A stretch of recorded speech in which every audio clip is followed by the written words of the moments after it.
Fit to Love, episode 162, 4 Signs You Should Break Up With Him. Fit to Love is physical, emotional, and spiritual fitness to achieve the happy life you deserve. From exercise to cooking, relationships, and spirituality, you'll find all the inspiration you need right here with our host, JJ Flizanes. Hello and welcome to Fit to Love Sexy Saturdays. Today's show, 4 Signs You Should Break Up With Him. We have back Dr. Danielle Dowling. She's a life coach and psychologist. Her book, Soul Sessions, a 5-week guide to crafting greater joy and making big things happen in life, launched in November, and she'd love to give you a 12-page free sample. You can find that on her website. Her goal is to motivate women to live inspiring lives, experience a life better lived, and achieve their dreams, whatever they may be. You can contact her through social media, as well as download her book on her website, which we'll give to you at the end of the show. Welcome back, Danielle. Hi, JJ. So happy to be here. So I'm excited about this show for a couple reasons. The first one is the 4 signs you should break up with him. Now, I picked this topic off of your website and when we were kind of talking back and forth because I thought it was really a good hook.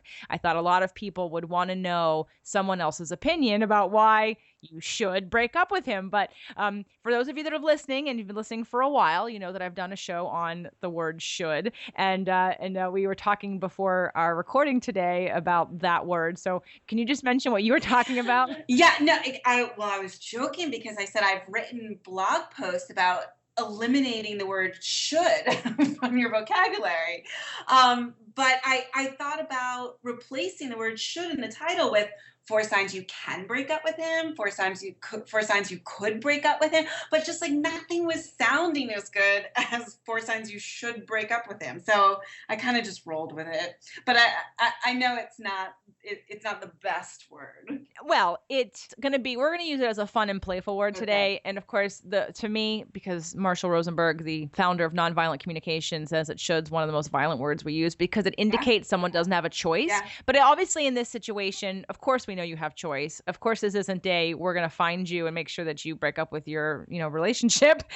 So we'll take it a little playfully as if this is let's say the dating expert's advice on why you want to consider leaving your relationship. Yes. So let's just jump right into it and go through the first sign. Okay. You want different things from life, or you're at different points in life. So many say that relationships are all about work and compromise, and absolutely you should expect negotiation, but to a point. It's okay to negotiate things like the color on the dining room wall, which movie you should see on Friday night, who's going to fold the laundry and who's going to do the dishes, who gets the parking spot in the garage. But it's a whole different ballgame when it comes to more significant matters such as, do you imagine having a home in the suburbs or a condo in the city? Children or no children? Even the raising of children, the when of marriage, and how money, for example, should be earned and spent and saved. If you and your partner are on opposite sides of the spectrum on these topics, the latter topics, or the timing of these issues, you will probably be unhappy if you stay together. And I really emphasize the timing. I think this is really important because not a lot of people consider this. I find when I'm talking to women who are dating, who are, for example, frustrated that their partner is not ready to get married, they will say, but he said he wanted to get married. But we really forget to find out, but when, because often both partners can want similar things, but they have very different time frames for them. So, for example, she might be thinking that she wants a relationship that leads to marriage in the next 18 months, right? While he's thinking he wants to be in a relationship that, yes, leads to marriage, but he's imagining more like 4 or 5 years down the line. And so it's really super important to be communicating about some of these essential issues early on. But if you run into an impasse, around some of these issues, it can really be a deal breaker. Do you have any personal stories or client stories that you could share anonymously with us about some of the reasons why people are hanging on for things like that? Hanging on, say, okay, so for example, she wants to get married within the next year and he's just not ready. He says, I want to marry you, it's definitely you, but I still need a couple more years. Like that? Yeah, well, I mean, so at that point, are we saying leave? I mean, if you love him and he wants to wait and your timeline, I mean, do we look at the reason why there's a timeline for her? Sure, we would absolutely talk about why there's a timeline. And we do talk about some of the more deep-seated issues like, okay, well, why exactly does he want to wait 3 to 4 years? You know? And why does it exactly have to be marriage for you now? So we'll spend time hashing that out and really trying to understand, is there really no impasse? Is there a negotiation that can happen where, for example, in this case, marriage happens in 2 years rather than 4 years? I find with some clients with their partner that they're just not ready to commit. They're not. I'm thinking of a recent client that I just talked to, and he's extremely involved in his career. He cares about her very much. It's not that he doesn't care about her, but he really can't. They've already been together 4 years, and he's not committing to any kind of timeline around getting married. And he's about to go do a residency that's going to have him away. And what's most true for her is that even though she loves him, she says, I really cannot move to the city that he might be doing his residency in without a greater commitment. And that commitment for me is engagement. I really feel like I would be sacrificing too much in my own life by moving there without getting a commitment from him. And so she's just at this impasse, and she's considering just separating from him and letting him establish his career, get a little better footing in that, and then perhaps revisit the relationship in a couple of years if that's an opportunity. That sounds good. Do you have any experience with Alison Armstrong's work? I do. I adore her. Yeah, she's going to be on the show in the future. And one of the things that came up for me when you were talking about that is sort of the lack of understanding women have of men's timelines. Of like when you mentioned that client and he's really serious about his job, Yes. he's in middle print. Yes, I And he's totally in middle know middle print and prince. he's Yeah. right. And he's focused on his idea is I need to create my kingdom before I invite in my queen. And Yes. right. And that isn't everybody. Yeah. Some men want the queen with them or And build on the together. journey. Yeah. Right. Yeah. Right. So I'm just curious if you use in this work with women any of Allison's. I 100% do. I have actually given her CDs to people, and I was like, you must listen to this. Just even the Celebrating Men one. I think I have the one that's only like 25 minutes where she explains the difference. She explains men like ice cream flavors, and Yes. and I've bought that CD and given it to many a girlfriend and a client, and I adore her work, and I think she makes it so approachable and so understandable, the difference between the two genders and how to exactly like she says celebrate one another, just to be more informed about our natural rhythms and how to work with that, and that's exactly correct. He, for this particular client, her partner is totally in middle princedom, and she's just very secure. She's very rooted in the fact that she cannot move without a commitment. This is what she wants right now out of the relationship. And he, even though he loves her, it has nothing to do with love, just like Allison says, right? It has nothing to do with love. He's just not ready to commit to marriage and children. And neither person is wrong. Both of them are kind of living in their truths. But my client feels particularly strong that she cannot continue to be in the relationship without this commitment.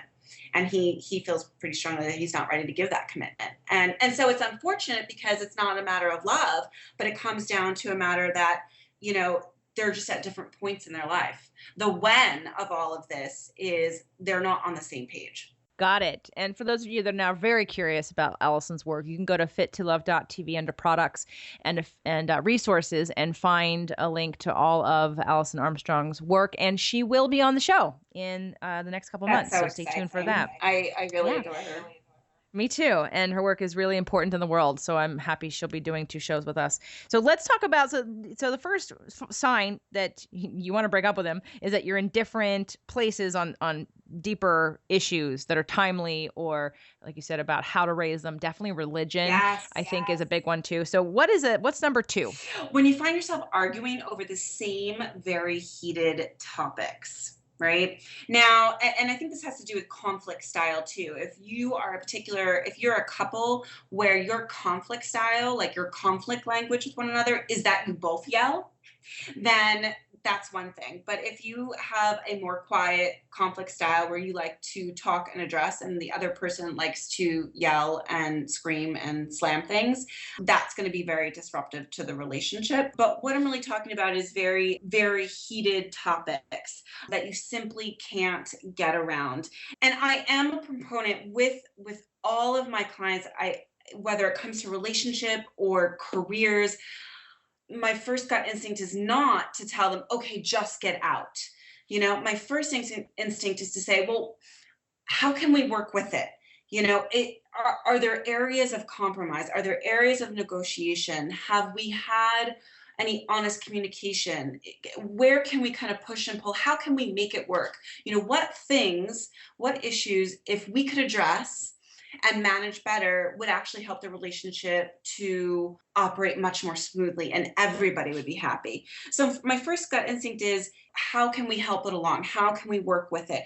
But if the couple has gone to therapy to talk about these issues, has looked at and read self-help books, every CD under the God-given sun, and these very heated topics that are polarizing for these individuals still keep coming up and they can't move forward because of these issues, then it's probably time for the relationship to end.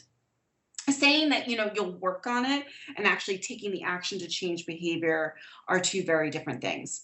I agree. I've had some friends go through a divorce, and we had the couple who go to therapy, and yet really the one person isn't that interested in change. They give it lip service and they show up, but they're really not ready to dig deep down and heal some of those wounds that are causing their behaviors. Yes. And that willingness to be vulnerable, and that willingness to grow, and that willingness to look in the mirror, I think is really important for that piece, because like you were mentioning, I mean, I even experienced some of that, and at least one of the people, I believe one person can transform a relationship, but I believe that one person has to be willing to do the work. They both don't have to do the work at first, Right. but I think if one person is willing to go there and really understand what's going on and take that time and dedicate that, invest that, then it might be salvageable. And if not just salvageable, a way for you to step up and expand yourself, Yes. because then you'll be learning and growing yourself. Yes, very much so. And yeah, I very much agree with what you just said. And kind of what we've talked about before, which is that some of these issues are very deep-seated, and in order to move forward, some significant psychological work needs to be done, some real therapy, some real investigative thought processes applied. And many people just aren't ready for it. We're very attracted to the familiar, whatever it might be. And even if we're in a current uncomfortable situation, we will continue to be in that uncomfortable situation instead of trying to change or transform, because we're so fearful that on the other side of change will lie something worse for us, right? So we'd rather deal with the known pain than deal with the unknown, possible, more severe pain, And I think it's just unfortunate that the human psyche doesn't more often consider, but maybe what lies on the other side of this change will actually be good for me, right? So we kind of like dig our heels in and just stay stagnant. And with a lot of these issues, for many people, when you get into this introspective process, it is going to be probably painful in the short run, because you're probably going to be looking at things and addressing topics and experiences that haven't really been addressed in a significant way before. And so it's going to kick up a lot of emotional dust. But the promise is that in the long run, you gain much acceptance and patience and peace of mind around some of those ancient hurts and fears. And as a result, you're able to bypass them and really be not just more present for yourself in your own life, but for your partner. But it is a true commitment for some people, and they're just not psychologically ready for it.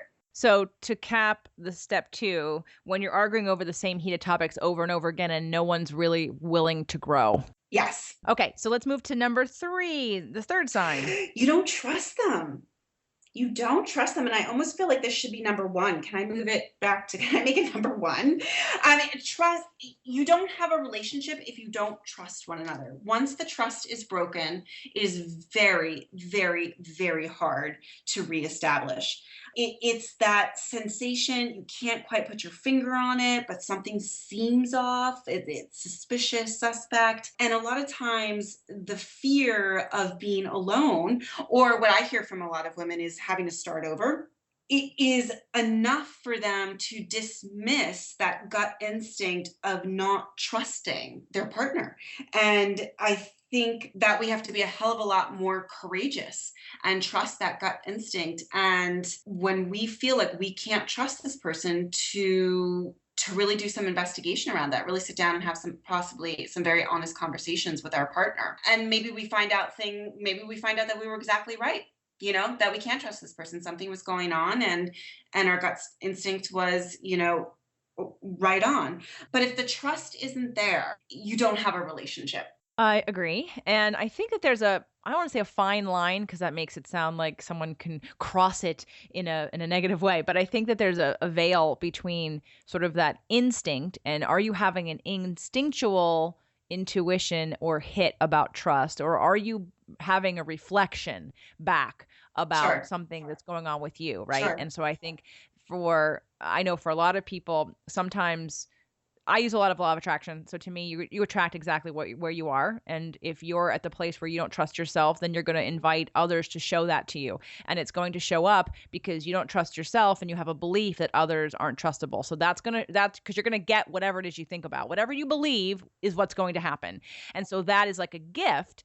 I've had some contrast happen to me in the last 24 hours. And I'm like, wow, what a gift to show me that that's still not healed. Yes. I need to work on that. Yep. Right. Yep. But also, like you're saying, if it's an instinct, so I was working with a client this morning in Arizona over Skype, and we were talking about her car. Now, this is not necessarily a relationship with a partner, but it's a relationship with a company or with a man, for instance, that's going to then fix her car. Okay. And every time she goes, she has an anxiety about it because she doesn't trust that they're actually doing things in her best interest. And I wanted her to not negate that feeling, right, and say, well, trust that because it might actually be happening, versus to what I think a lot of women do is that we talk ourselves out of that feeling, that really, really deep soulful feeling that we're having. And we say, oh no, that's just you being silly. I'm just being silly. Yeah. Same. Yep.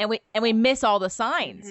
We blind, there's that, again, it's a fine line of focusing on what are you focused on? And at the same time, are you aware? Are you being aware? Are you present in your life to what's going on and how are you interpreting that? So yeah, how are you feeling? If it doesn't feel right, pay attention to that. If it does feel right, pay attention to that. I think we were talking about earlier, just that sense of consciously being hooked in to that intuition of yours. Yes, absolutely. And I think that the key to getting there, because I think that's a question of well, how do I know? Is it really an instinct, or is it really just my patterns and wounds coming up to show me? And I think we talked in the last show about one of the tools that you recommended for how to stop comparing yourself. We talked about meditation. And I think that would be a great tool to discern, is this a gut feeling or is this head chatter, right? Well, because I think this is what you're saying, because when you're in the meditation, you create space just to be in your own company. It's kind of like you're clearing the playing field, and you give yourself the opportunity to really hear yourself without distraction, any kind of outside noise. Yeah, in the law of attraction, the phrase is that the vibration of the problem is different than the vibration of the answer. So right. when you're in that negative feeling, you're not going to necessarily hear the answer because it's at a different level. Got it. So in order to allow, like you said, create that space, get into a better place, ignore it, move on. I always get downloads when I'm exercising and doing cardio outside. I mean, I've got like earphones in my ears and I'm running and I'm on the sand and I'm thinking about something else. And all of a sudden, and I'll have a brilliant idea or a clear thought about a problem and how to solve it while that's happening, because I'm so busy. I'm so, it can come into my consciousness because I'm not trying so hard and I'm in a better feeling place. Yeah. No, I really get that. I have a similar approach in that when I feel like I'm simmering on something, like I'm trying to arrive at an answer, or I'm confused or maybe frustrated about something, I'll try to think about it analytically at first and be like, okay, what is this? And I'll just kind of try to recognize what it is and just put a lot of awareness that I have this question coming up for me, or this sense of uncomfortableness. And if an immediate answer doesn't come to me, what I will say a lot, because I'll address universe. For me, I'll just address the universe and I'll say, I'm ready to receive the answer when you think I'm best ready to receive it. Like I'm ready for the answer at the right time. And so I just kind of put it out there that I'm open and receiving. And when I'm in the best place, emotionally, spiritually, to receive that, I trust that the universe will deliver it to me. And then a lot of what I will do, exactly like you're saying, is I'll just move on, right? So then I'll just try to get into my day and do things that are good for me in that day. For me, it's drinking a green juice, or it's working out at least once a day, or it's that 10 minutes of meditation in the morning. And so I very much agree with you that the answer will come to me once I put awareness around it, but then I release it and I just kind of get on with my life and do good things for myself. And a lot of times that's exactly when the answer will show up. Yeah, absolutely. It's real powerful work. And I definitely encourage everyone to try that, the meditation part, and to leave some space. So we've got one more sign that you should break up with him. But before we get to that, I do need to take a break and thank our sponsors. Is your website working for you? If it's not, and you're frustrated with your brand, website, or current online results, Every Angle Media can help transform your existing business presence and build you a website that works when you're not working.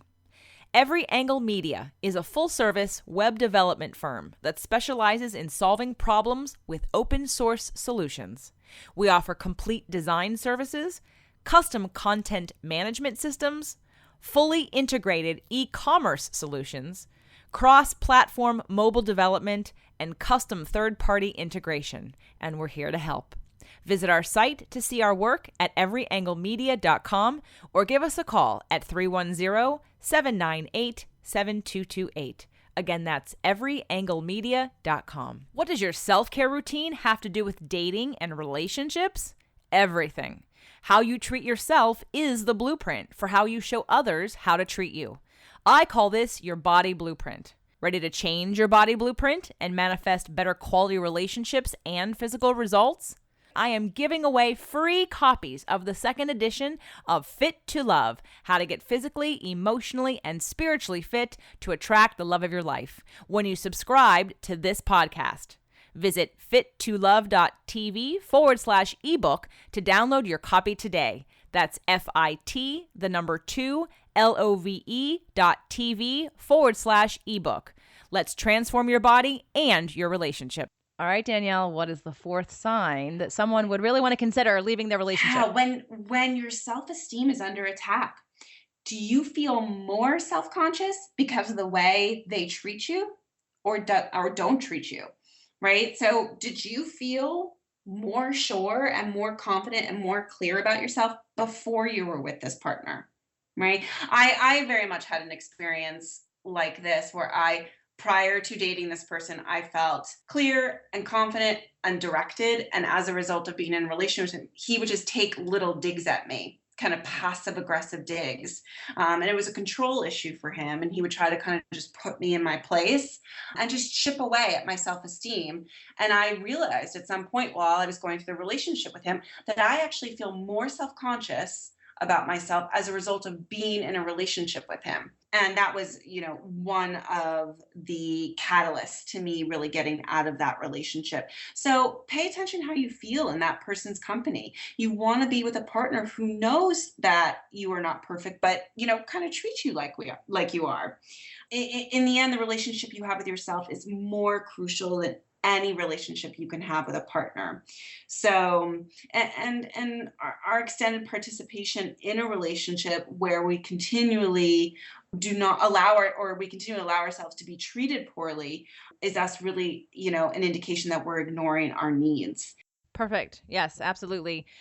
Needs. I just did a show about nonviolent communication and talked about needs and feelings and identifying negative feelings as an indication that our needs aren't being met. So obviously in a relationship, if you're feeling badly, your needs aren't being met. It might not be that person's job to get your needs met for you, but if they're in the way and if they don't support that, and if that vibration isn't love and support and kindness and all that good stuff that comes in relationships, then absolutely.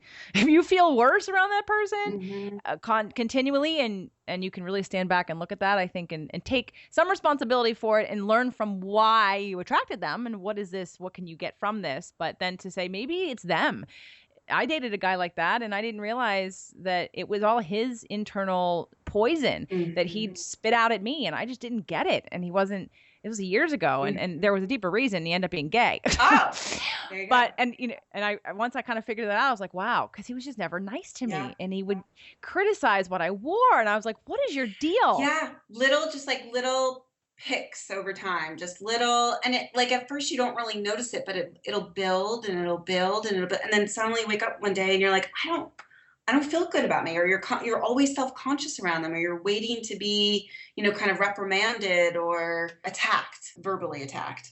Right. Yeah. My last step was on this show I have a Tasty Tuesday. It's a cooking show. I've been cooking. I'm Greek and Italian, and I've been cooking, and I cook, and that's what I do. And one of the things that I do. And so I had cooked for him. He was sick. And then he ended up, because he was concerned about the acid in the tomato sauce, dumped baking soda in my chili that I made for him. And at that point, when you mess up with the food, if I've given you love through food, I left. I walked out. I'm like, I'm done. You just took what I lovingly prepared to nurture you and ruined it. So I'm out of here. It's interesting what you said about vibrations and sort of attracting, that there's really an opportunity, a lesson. I do very much believe that there's a lesson in every relationship. Relationships are our greatest learning vehicles. But it's interesting because with this relationship I was just talking about, where he made me feel worse about myself, in retrospect, if I had really been honest with myself about my expectations in a relationship, and my worth, I would have never been with him to begin with. I remember that I started dating him because I was thinking that I was just getting too old and I had to make the most out of the guy that was in front of me, right? Like, I just wanted a boyfriend. And you were settling. Yeah, so I was settling. And it was also, this is all obviously before grad school, but I think a part of me was waiting for, like, just my Prince Charming to come. That was, like, that if I just met the right guy, I wouldn't have to figure out my own life. Right. And I wanted to make him that guy. And I think really what universe was telling me was that, look, the mothership isn't coming. You need to be the minister of your own rescue. If you want to love your life and create a life that you love living in, then you need to make it happen. Nobody's going to deliver it to you on a silver platter, and you need to respect yourself a hell of a lot more than you do. Otherwise, this is what you get. Yeah, isn't it amazing? It's fascinating what relationships provide for us, opportunities to grow. It was one of my most painful relationships, and I always look back and say it's one of the best things that ever happened to me. I say that too. I wouldn't repeat it, but I wouldn't change it. Yes, exactly. Well said. Well said. So if someone wants to work with you on their dating life, on their living the life of their dreams, tell us how they can find you, how you work with people. Sure. You can find me at DanielleDowling.com, and all of my information's on the website. You can email me, you can call me. I toggle between psychology and life coaching. I have experience with both, so it just kind of depends on the individual. But I work by phone, Skype, and in person. If you're in Los Angeles, we could probably meet in person. And if not, phone and Skype work really well also. Great. Danielle, it was really fun having you back. Thank you so much for coming back to the show. Thank you so much, JJ. I'm so appreciative. The Fit to Love podcast show offers you 6 days a week of helpful content to achieve the happy life you deserve.